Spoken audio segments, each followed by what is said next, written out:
Hello, guys, and welcome to a little interim episode in between the Nether quests.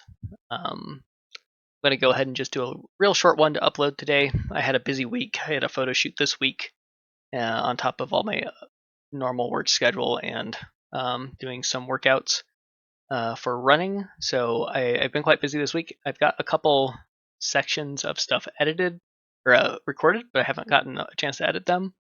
Just some continuations on Nether exploits until I can get to those. This will be a nice little short video I can upload.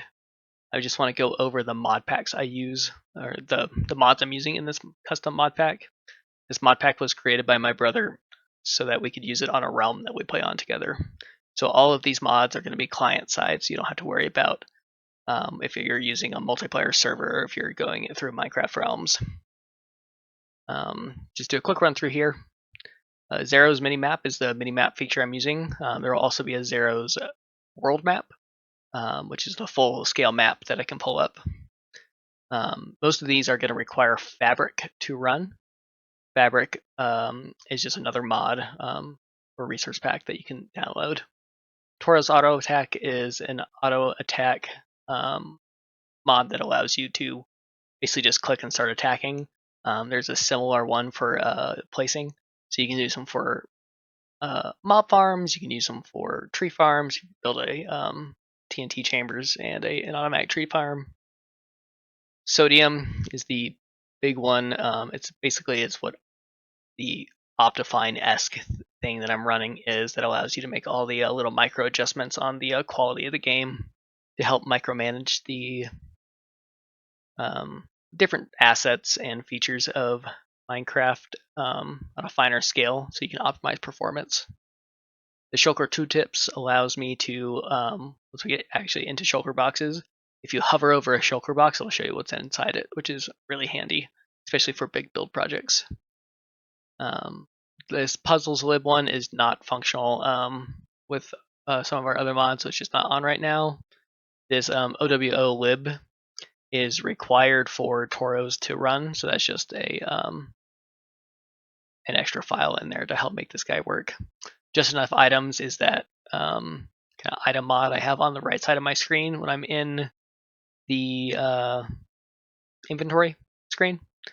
It lets you search any item in the game as well as gives you recipes. You can look at what any ingredient can be used in a recipe as.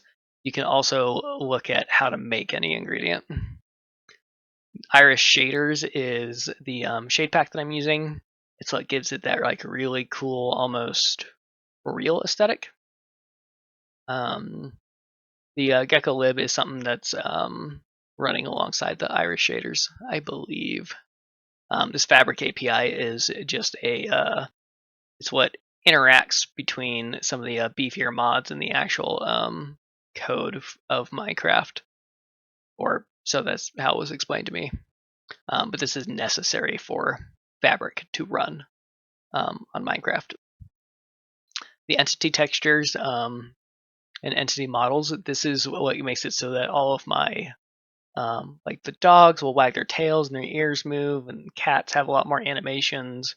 The spiders have a lot of animations. The testificates and zombies get a little bit more of that like less brick and wobbly looking feel, that golem feel.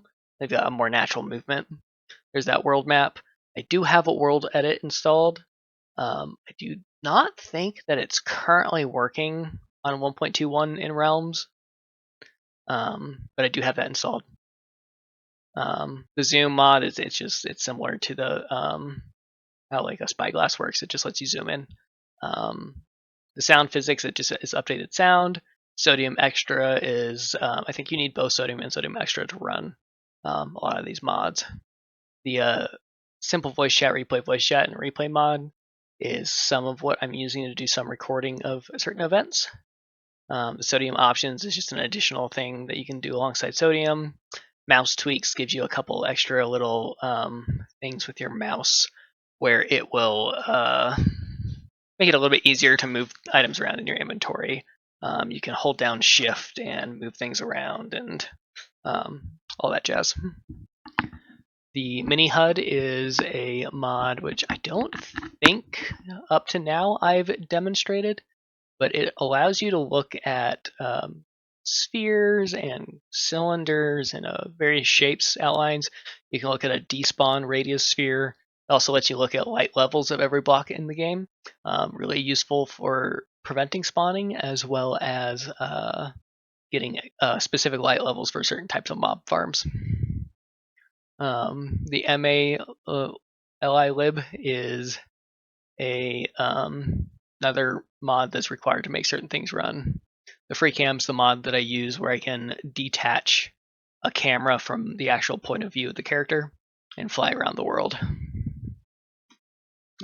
It's like a in-moment replay mod. The replay mod lets you move a camera around, but you have to record a session and then go back in and make footage. Free cam lets you do that on the fly in the moment. And then the continuity mod is the other big one here, followed by Bobby and Appleskin. Continuity makes it so that biomes blend, as well as certain blocks will have almost like there's not a strict mesh boundary between them, so they blend with each other a little bit more. I don't think it's working in 1.2 1.1, so we have it turned off for now. Bobby mod does work in 1.2 1.1. It makes it so that any terrain you've loaded past 32 chunks, you can actually display, but they may not be up to date. So you can set a maximum render distance of 32, but with the body mod, you can see up to like 64 or something chunk. There's a ridiculous amount. But you're not actively rendering those chunks, so it's not terribly draining on the performance. And the apple skin is what gives me a couple extra food things, including the saturation bar on my food bar. Resource packs, the vanilla experience plus gives me a lot of additional animations. Same with these, like the fresh animations down here, as well as remodeling certain crops, flowers, a lot of the three-dimensional blocks that are like any item frames, especially lighting of item frames, armor stands. It makes everything like that's three-dimensional out of the plane look a lot better. And then Redstone tweaks is just really handy for doing anything Redstone related. You can look at what type of signal certain blocks give, how strong that signal is really useful for doing any work with comparators. And it'll also give you a redstone signal strength, so you can see really easily when you're at the end of your redstone line, or if you need a specific redstone strength for comparators or for triggering observers in different fashions. I don't use it as much. My brother has this installed because he's very much more so redstone savvy than I am, but I still do find its uses. And then the complementary shaders, which works alongside of Iris, is what I am using as a shader pack, and that's what makes my world look so fresh and clean. I'm going to go ahead and jump over to our single player, or it's not our single player, it's our Minecraft Realms creative world that we use for redstones. The only other thing I'm going to show you guys today, and before I continue uploading tomorrow for normal Minecraft material, will be a functioning multi-tiered single water column elevator that I designed and my brother helped me flesh out the actual redstone for. Alright guys, this is the Minecraft realm, the cooperative realm I have with my brother, so that we can interact in a creative space together. Mostly redstone features here, but there is also some creative stuff. This is a aqueduct system that I'm building in a realm I share with my brother and some of our friends. This is being built in survival, but this is just kind of where I designed it. If we go look at this guy, you can see some of my aesthetic building style. Not really much terraforming happening around here. But this one here is a little bit more angular with that kind of Aztec tile with the tuff. But I'm also a big fan of those big sweeping curves you see in Gothic styles, as well as some of the more kind of square, blocky, rigid structure that you see in a lot of Roman architecture. I also really like that as well. So a lot of that like kind of brickwork, stonework, and then taking my influences from all the fantasy worlds that I really love and applying it into it. This is the monstrosity that I've been working on. My brother has kind of helped refine it. We have a single column bubble elevator with magma blocks so you can go down, and soul sand blocks so you can go up. The blocks here are kind of pointless because they don't actually do anything for you, but it's set so that it is infinitely tileable up using a wallstone to get signals down. If you don't know what wallstone is, I recommend looking it up on YouTube. You can find wonderful redstone creators that can go more in depth into how this works. I know Mumbo Jumbo has a video that talks about different types of redstone signals from many years ago that I've watched. It's really good. El Mango, Purple Warriors, there's a lot of really good redstone YouTubers out there, as well as smaller channels that are going to give you really good info. So definitely, if you're interested in redstone, go to our redstone specific page. So this guy here is built such that there's note block mechanisms where you can trigger observers. The observers trigger lines of redstone that go down to your desired floor. Your desired floor will have a magma block pop out, and then you'll generate a bubble elevator to take you down to that floor. We're working on finalizing the setup for these reset switches here with some tripwires. The tripwire is designed so that it activates this logic gate. The logic gate will only activate and retract a piston or bud the pistons. You're budding the piston. It's we go down here where this guy is. So the sticky piston is not actually attached to the magma block anymore. If you give just a 1-tick block update to a piston, it will move a block, but the stickiness won't actually hold on to it. This is useful so that we can push from the other side and it'll push the blocks sideways. So this tripwire is triggering this whole logic system if and only if there's a block to push back into place. This was designed by my brother. It works off the functionality of an AND gate. And or I don't remember. He's given me a lesson in AND gates, NOR gates, all the different types of logic gates that you can use. This is not my strong suit. He is a much better redstoner than I am. But I mean, like his single player world that he's got all his Minecraft text projects on, I don't even understand most of the circuitry that's happening. It's ludicrously above my pay grade. I would class myself as a redstone admirer. I know enough to get myself in trouble, as we have done here. But essentially, this is a resettable, infinitely tileable, single column bubble elevator. So we can go up and down, as well as reset the entire thing so that if you get off on one floor, you don't have to go back to this guy to click it to re-trigger it. So this is an abandoned button design, as well as these guys here. One of the original ideas, if you just had like one column, you could use a comparator.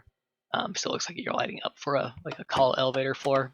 But this design is not resettable. It requires player input to turn the comparator off.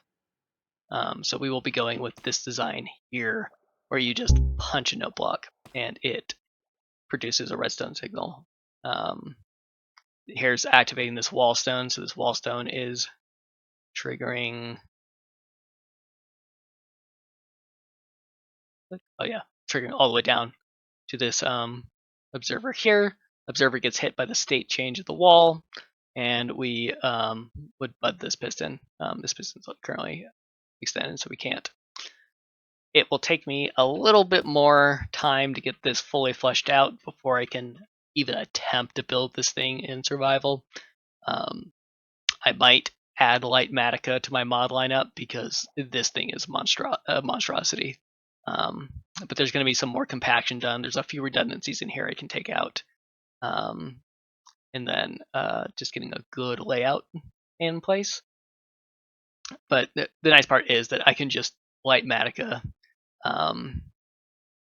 just one example of a circuit, and then from there it's just getting everything set up appropriately. If you don't know what Lightmatica is, it's a super handy tool for really big builds or really complicated redstone machineries. where you can build it in a creative world. You basically use a world edit style tool to outline the entire design, and then you basically get a silhouette of it. I'll tell you all the blocks you need, and then I'll give you a silhouette to place all the blocks, including redstone, so you can have the blue concrete and then the redstone dust on top of it. Super handy. This guy's been a nightmare. Relies on a lot of butted pistons. There would be other ways of doing this. This is just what I had come up with. So preventing block updates was just an absolute nightmare for us to make sure that the going up apparently is just a lot more difficult. Yep. So that's that. I've been Gneiss rocks. These have been some really advanced rocks, and these are how I make my rocks look all good. Here's a quick demonstration. I turn my shaders off. And there we go. So, I reloaded my shaders. There we go. Turn my shaders off. So, like, Minecraft is still a really beautiful game, but the shaders just give it a little bit more of that wow look. Wow. Anyways, this is a shorter episode, but it's packed with a ton of information. I've got a couple episodes to edit and upload that will happen over the weekend, but I will try to get back to next week getting some more regular content uploaded. I've also been looking into some upgrades to my editing software so I can hopefully start adding sounds and music into the videos, and I'll start looking at stuff for thumbnails because I'm still kind of just taking screenshots because that's where we're at, and it's not about where I'm at, it's about learning and growing and getting better at this. I digress. It's been Gneiss rocks. These have been crazy rocks. Everybody, go outside and touch some trees, touch the dirt, go for a run. Even if you don't like running, just be active. It's good for you.